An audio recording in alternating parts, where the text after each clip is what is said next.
สุขสบายดีพี่น้องๆวันนี้ในทางพ่อบ้านพะเลาะเราได้มาเก็บภาพบรรยากาศเนาะปั่นพี่น้องๆเบิ้งอันนี้เราอยู่สวนพี่น้องนะ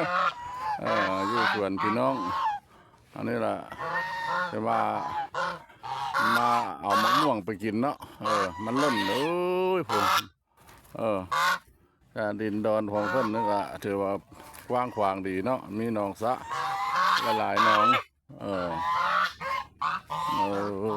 นี่นะเด้อท่านผู้ชมเด้อกว้างขวางดีเพอมีสัตว์สาวาสิ่งก็มีงัวมี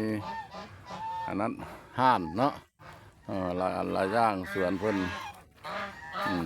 ถือว่ามาเบิ่งแล้วก็อุดมสมบูรณ์นะส่วนอย่างก็มีมืดแต่หนองสระเพิ่นมันแห้งแล้วหนองสระเพิ่นแห้งแล้วยังเหลือน้อยนึงเด้พอได้แต่น้ำให้งัวควายเพิ่นน่ะเนาะคอกเป็ดคอกไก่เพิ่นหลายเพิ่น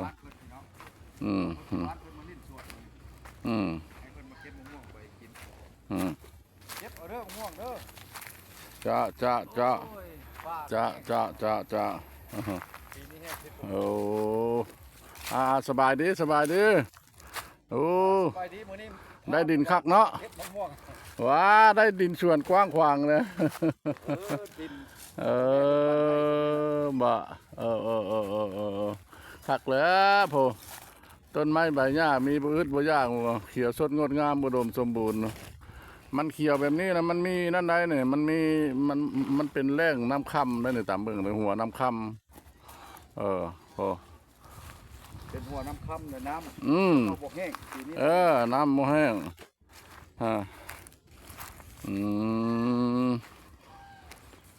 ยังสิผ้าผมวัดเพิ่นเป็นเลาะพุทธป้าทำไมพักเราแห้งหลายจะคัก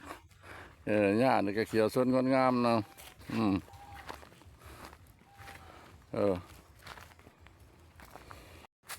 นี่แหละท่านผู้ชมเอ้ยต้นไม้ใต้โต๊ะคนไม้ต้นโต๊ะนี่เป็นอันสวยสดงดงามปั้นละดินเพิ่นพอสุดเพิ่นแม่นมัดนะบริเวณเนี่ยกว้างขวางดีมันไม่นอด3 เฮกตาร์ 4 เฮกตาร์คุณบ่ดินเพิ่นนะ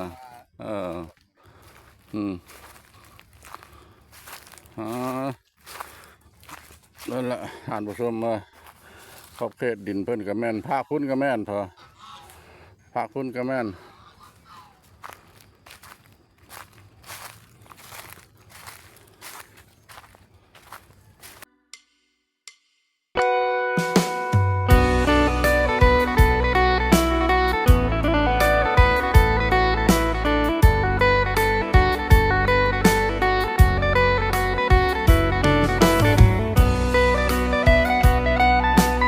นี่แหละท่านผู้ชมมันมีห่านลูกห่านเพิ่นลายตัวห่านเป็ดตัวใหญ่ๆมาแล้วเพิ่นปล่อยเนาะปล่อยมันตามหากินตัวนี้เราบ่ทันได้ปล่อยมันยังน้อยอย่ามันกินไปทั่วทิศเพิ่นลักมาขังไว้ถือว่าสวยสดงดงามดินดอนต้นหญ้าเพิ่นอุดมสมบูรณ์เนาะให้ได้แม่มันให้ได้พอดีย่างมาแล้วนี่ให้ได้แม่มันเนาะกำลังย่างมาเลี้ยงห่านในการหาได้พี่น้องอุดมสมบูรณ์ถ้าเพิ่นจะเบิ่งน้องป่าต้นนี้มันม่วงกระไรที่ท่องเที่ยวนี่สบายนั่นแหละตั้งแต่หนองกับหนอง1 2 3 4 5 6หนองพอตัวนี่แหละท่านผู้ชมเอ้ยหนองเพิ่นมันมี5 6หนองแต่หนองนี้เราเลิกกระมูบ่ทันได้แห้งป่าเสือบ่ว่าเลยเพื่อปัดบ่ได้เอาแห่มาท่านเอาแห่มาแล้วก็สิว่านพอได้มือกินแรงเนาะถือว่าสถานที่แห้งนี้เนาะก็ถือว่าอุดมสมบูรณ์นั่นแหละอะไรก็มีมัดส่วนอ้อยส่วนกล้วยส่วนยังคอกสัตว์นานาชนิด หนองนี่ก็เป็นหนองใหญ่เด้อถือว่ามันเป็นน้ำคำเพิ่นล่ะมาจกหนองเนี่ยเห็นบ่ป่าบอนน่ะเห็นบ่นอนบ่ตัวใดก็บ่ได้น้อย คำป่าเพิ่นปล่อยเนาะป่าปล่อยน่ะป่าธรรมชาติน่ะมันสิไปไสทางพุ่นก็หัวน่ะตะนางเนาะเจ้าของเพิ่นก็นอนอยู่นี่เจ้าของเพิ่นก็นอนอยู่นี่มันสิไปไสป่าเสือบ่ว่าเลยผู้ท่านผู้ชมเอ้ยผู้มันสิอยู่ทางนี้น่ะถ้าหาว่านให้นี่มันก็สิลั่งเขานี่หมดน่ะนี่แหละท่านผู้ชมเอ้ยมันมีขัวเด้อขัวข้ามไปหาต้นมะม่วง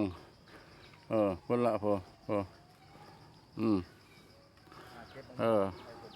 พอบ้านพะเลาะสิไปหาเก็บเบิ่งมะม่วงแกว่ามันห่วงหมดละบ่ได้นะไต่ได้บ่ขัวไต่ได้ตัวนี้ต้นลำไยกำลังเป็นดอกต้นลำไยนี่กำลังเป็นดอกต้นมักมีต้นมักม่วงนั่นก็โตเป็นก็เป็นโตห่วงแล้วก็มีอันใดมันห่วงแล้วมันเป็นมักม่วงอะไรอย่างอันนี้มันก็เป็นก่อไม้ไผ่บ้านเด้อแต่มันไม้มันห้องต่างกันเนาะกับความจริงกับลาวห้องก็ก่อไม้ไผ่บ้านเพราะว่าเฮามาปลูกอยู่ในบ้านน้ำเฮือนเฮาเลยเนาะแต่ก่อใหญ่เลยท่านผู้ชมเอ้ยหากปกติแล้วล่ะ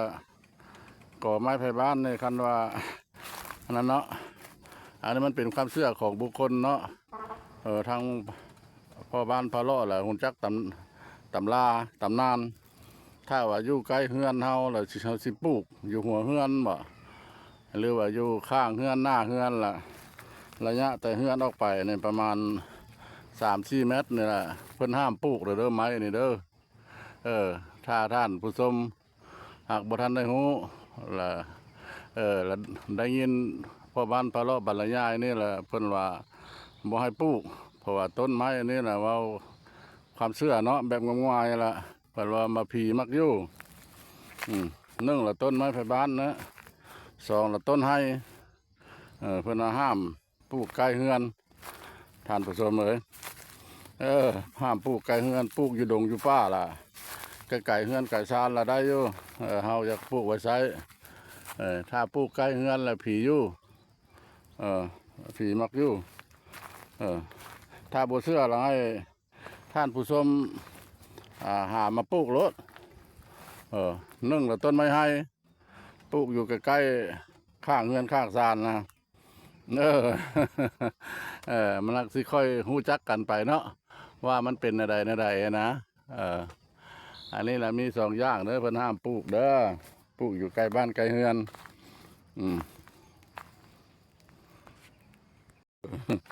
ขายใบขายมากมันนั่นแหละยามฤดูเพิ่นเก็บเกี่ยวอันนี้มันคือต้นม่วงหากแต่ว่ามากท่านผู้ชมเอ้ยการนั้นไปเก็บภาพบรรยากาศเนาะเลาะเรียบเบิ่งส่วนครัวเพิ่นน่ะเนาะมีสารพัดมักม่วงนะก็บ่แม่นธรรมดาเนี่ยเนาะกินก็กินบ่ไหวเอาไปขายก็หลายคนขายแล้วก็บ่ได้ขายเนาะถ้าทางเม็ดทางนวลเนาะการเก็บภาพบรรยากาศเนี่ยก็สิพอประมาณนั้นล่ะเนาะจากนี้ไปก็ขออนุญาตว่าปิดคลิปนี้ไว้เพียงซ้ำนี้เนาะโอกาสหน้าจังทางพ่อบ้านพะเลาะสิพาท่านผู้ชมไปเบิ่งอีกบ่อนนึงสบายดี